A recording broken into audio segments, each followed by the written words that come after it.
हज़ारा express हादसे में जाँ-बहक अफराद की तदफीन का सिलसिला जारी है। टंडू आदम, शहदादपुर, हैदराबाद और झबाद और झोल के 13 अफराद की नमाज जनाजा और तदफीन कर दी गई। PMC अस्पताल में 22 जख्मी मौजूद हैं, जबकि 3 लाशों की ताहाल शनाख्त ना हो सकी। परेशान हाल लवाहिकीन अपने प्यारों की तलाश में अस्पतालों में भटक रहे हैं। तारीख का अमीर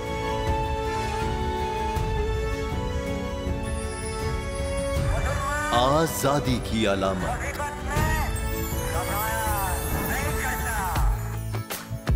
हुस्न का आईनादार,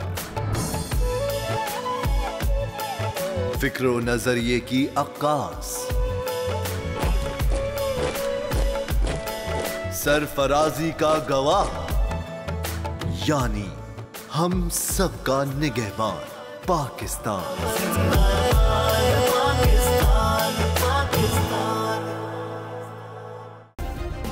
सब्सक्राइब करें और बेल दबाएं ताकि कोई खबर रह न जाए।